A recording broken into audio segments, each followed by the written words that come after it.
Praise lord. వాక్యంలోకి వెళ్లే ముందు ప్రార్థించుకుందాం. స్తోత్రం స్తోత్రం స్తోత్రం ప్రభ, సర్వోన్నతుడ సర్వశక్తిమంతుడ కృపగల దేవా దయగల మా తండ్రి, నీకు లెక్కలేని స్తోత్రాలు ప్రభ. వినిచిన వారికి చూచుచున్న వారికి ప్రతి ఒక్కరికి మారు మనసు దయచే ప్రభ. వినట వలన మాకు విశ్వాసం కలుగుటకు సహాయం చే ప్రభ. మా ప్రార్థనను ఆలకించి ప్రభ, మా అవసరతలను తీర్చి ప్రభ. చూచుచున్న వారికి వినిచిన వారికి ప్రతి ఒక్కరికి రక్షణ దయచేయి నేను ప్రభ. ప్రతి ఒక్కరికి మారు మనసు దయచేయమని అడుగుచున్నాను తండ్రి. ఆమేన్. 1 తిమోతికి 5వ అధ్యాయము 13 నుంచి 22 వచనాలు ఇలాగ వ్రాయబడి ఉన్నవి.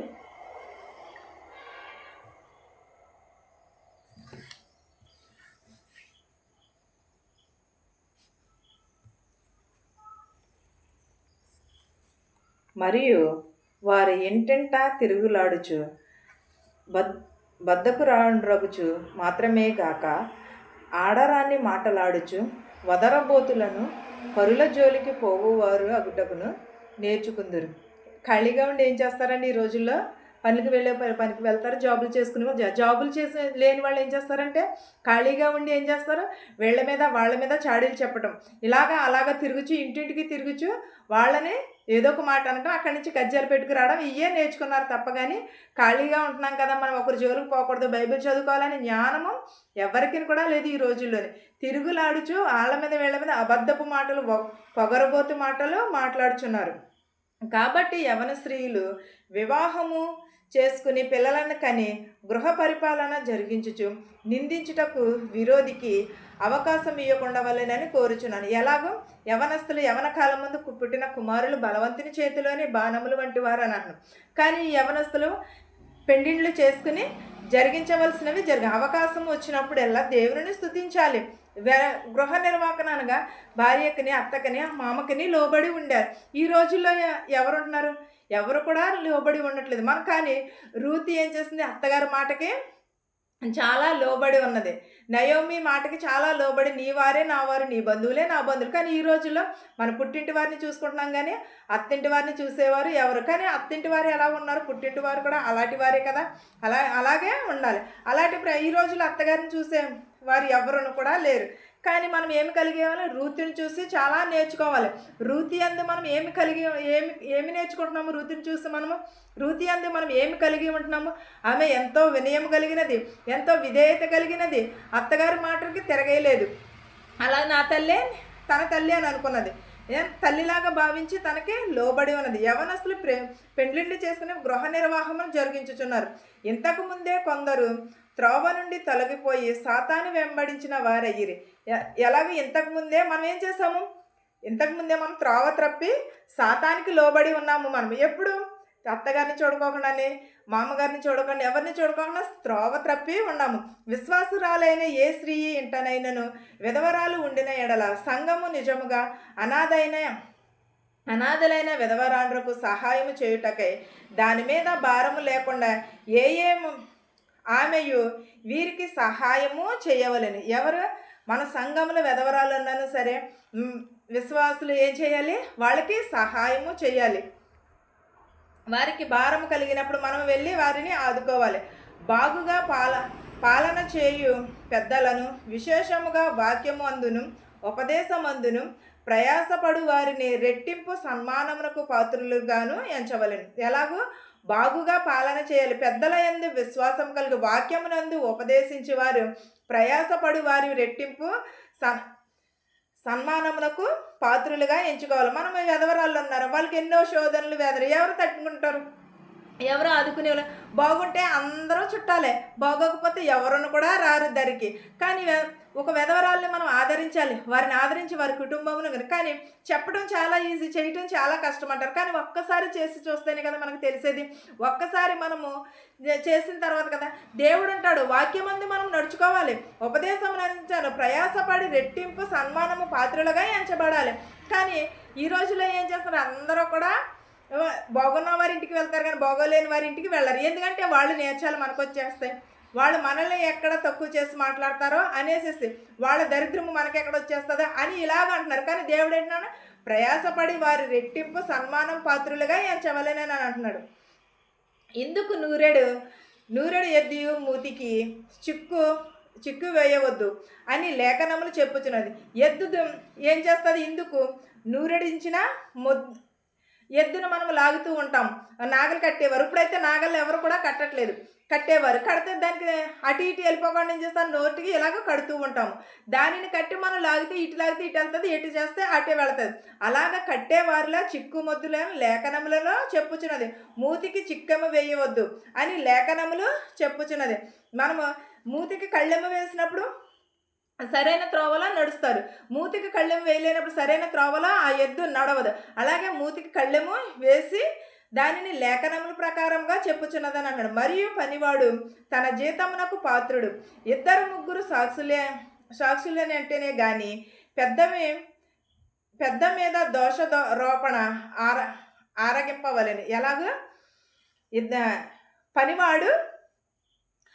పనివాడు తన జీతమునకు పాత్రుడు. 2-3 సాక్షులనంటేనే కానీ పెద్దల మీద దోషారోపణ అంగీకరింపకముందు మనం పని చేస్తాం, పనికి తగ్గ జీతం తీసుకుంటాం. అంతేగాని పని తక్కువ చేసి ఎక్కువ తీయమంటే ఇస్తారా? ఇవ్వరు కదా. అలాగే పనికి తగ్గ జీతమే, పనికి పాత్రుడు అని అంటున్నాడు. పనికి మనం ఎంత పని చేస్తే అంతే. ఒక పనిలోకి వెళ్ళని రోజున ఏమైపోతాం? సోమరిపోతే అయిపోతాం. చేమలను చూసి దేవుడు ఏమన్నాడు? వాటిని చూసి నేర్చుకోమన్నాడు. సోమరితనమును విడిచిపెట్టమన్నాడు. అలాగే మనము కూడా సోమరితనమును విడిచిపెట్టాలి. మనము పనికి తగ్గ జీతమును మాత్రమే తీసుకోవాలి. పని తక్కువ చేసి ఎక్కువ జీతం తీసుకుంటే అది మన అక్కరకు రాదు, మన నుండి అది వెళ్ళిపోతుంది. ఇతరులు భయపడు నిమిత్తము పాపము చేయు వారిని అందరి ఎదుట గద్దించును. ఎలాగో ఇతరులు భయపడుట వలన పాపము చేస్తే మనకి ఏమొస్తుంది? ఏమీ రాదు. పాపము చేయు వారిని అందరి ఎదుట గద్దించు అంటే మనం ఎవరైనా సరే తప్పు చేశారనుకో, వారు అందరి ఎదుట. చాలామంది ఏమనంటారు? బాబా ఈ మనిషి అందరికీ చెప్పేస్తా. అందరికీ ఎందుకని చెప్తారు? ఊరికినే చెప్పరు కదా.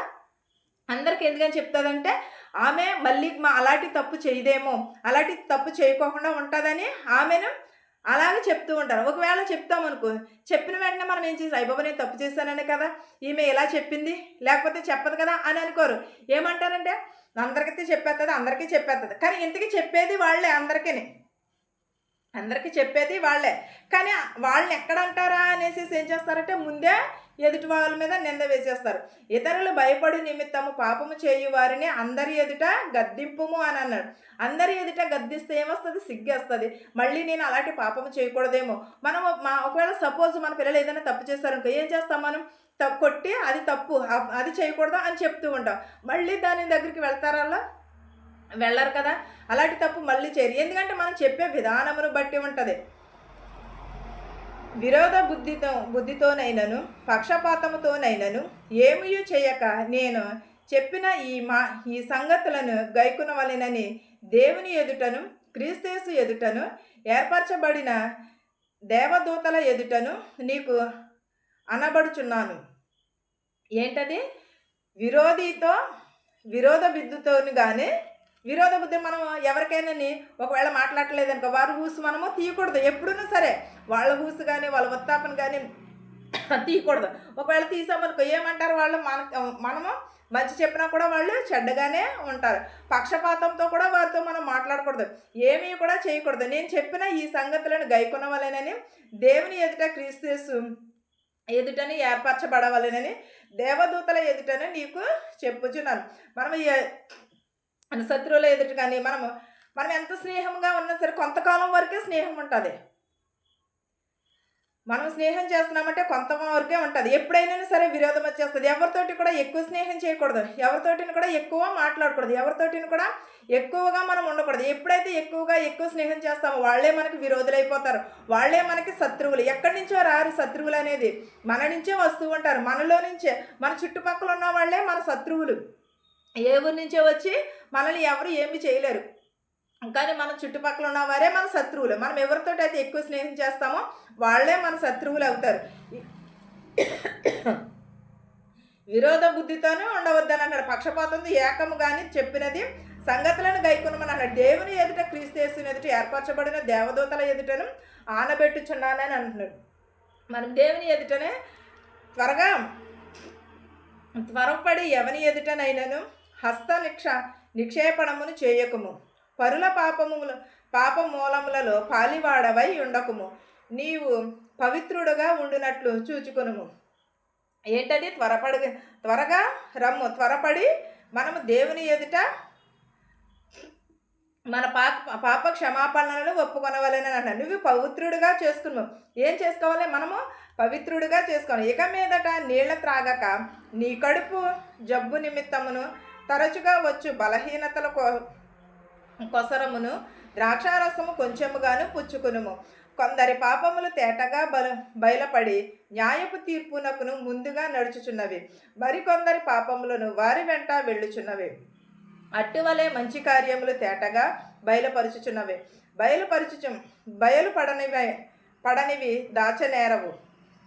ఏంటది? మన పాప క్షమాపణ ఒప్పుకోవాలి. దేవుని ఎదుట మనం పాపము ఒప్పుకోవాలి. ఒప్పుకున్న ఎడల మనం ఎలా ఉంటాము? పవిత్రులుగానే ఉంటాము. ఇక మీదట నీళ్లు త్రాగటకు నీ కడుపు జబ్బు నిమిత్తము తరచుగా వచ్చుచున్నది, బలహీనత కొసరము ద్రాక్షారసము కొంచెము పుచ్చుకోమంటున్నాడు. ఏం పుచ్చుకోమని? నీవు జబ్బు పడకుండా ద్రాక్షారసము కొంచెమును పుచ్చుకోనమని అంటున్నాడు. మరి కొందరు పాపములైతే తేటగా కనిపించుచున్నవి, మరి న్యాయపు తీర్పు తీర్చుము ముందుగా నడుచుచున్నవి. ఎలాగా? కొందరి పాపములు తేటగా కనపడుచున్నవి, ముందుగా తీర్పు తీర్చుటకు కనబడుచున్నవి. మరి కొందరైతే పాపముల ఎదుట వారు ఒప్పుకొనిచున్నారు.